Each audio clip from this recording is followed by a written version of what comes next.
जब भी आप कोई काम ध्यान लगाकर बार बार करते हो तो आपको पता नहीं चलता, लेकिन सबसे पहले आपका दिमाग ये नोटिस करता है कि काम की सफलता के लिए कौन सी कंडीशनिंग जरूरी है, यानी कौन सा डेटा इम्पोर्टेंट है। फिर जरूरी डेटा के पैटर्न्स बनाकर दिमाग रिकॉर्ड कर लेता है। दिमाग इस काम में बहुत ज्यादा एक्सपर्ट है। दिमाग इस काम को कई हजारों सालों से करता आ रहा है। पहले इंसान जंगलों में आसपास की परिस्थिति को देखकर जहरीले खाने और खतरनाक जानवरों के बारे में अलर्ट हो जाता था। इसलिए आज इंसान का दिमाग बहुत अच्छा हो चुका है पैटर्न को रिकॉग्नाइज करने में और बहुत ही बेहतरीन प्रेडिक्शन करने में। जैसे एक एक्सपर्ट ड्राइवर को 200 मीटर या 300 मीटर दूर से ही ये अंदेशा हो जाता है कि आगे कुछ गड़बड़ होने वाली है, क्योंकि जब भी आप कुछ बार बार अनुभव करते हो तो आपके कॉन्शियसली बिना सोचे दिमाग कैलकुलेशन करने लगता है और डाटा को स्टोर कर लेता है। बाद में यह नॉलेज एक्सपर्टीज के रूप में प्रकट होती है। इसका एक और दिमाग हिला देने वाला एग्जाम्पल है सचिन तेंदुलकर का, और उनकी एक स्टोरी है बेटर के साथ। बात है 2004 की, जब इंडिया और ऑस्ट्रेलिया के बीच में एक टेस्ट मैच चल रहा था और सचिन तेंदुलकर चेन्नई के ताज कोरामंडल होटल में रुके हुए थे। उस टाइम सचिन कहते हैं कि शाम के समय एक वेटर मेरे कमरे में आया। कॉफी देकर वह धीमी आवाज में मुझसे पूछा, सर एक बात कहूँ? सचिन ने कहा, हाँ बताओ। वेटर ने कहा, सर मैंने देखा है कि आप जब भी एल्बो गार्ड पहनते हैं तो आपके बल्ले का स्विंग बदल जाता है। आपके शॉट्स को देखकर लगता है कि जैसे आपको एल्बो गार्ड हर्ट कर रहा है, जिसकी वजह से आपको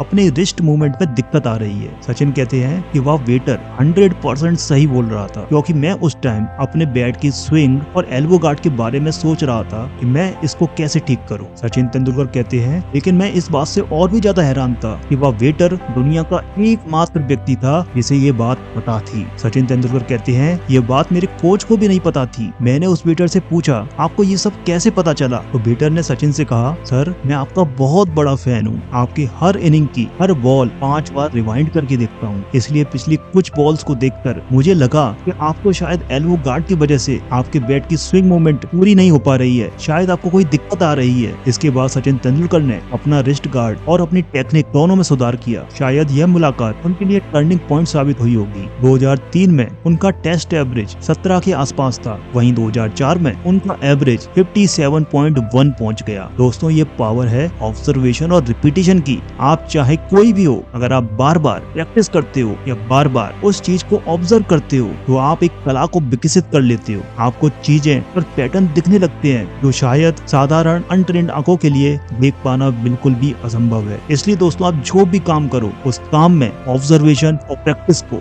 जरूर शामिल करें।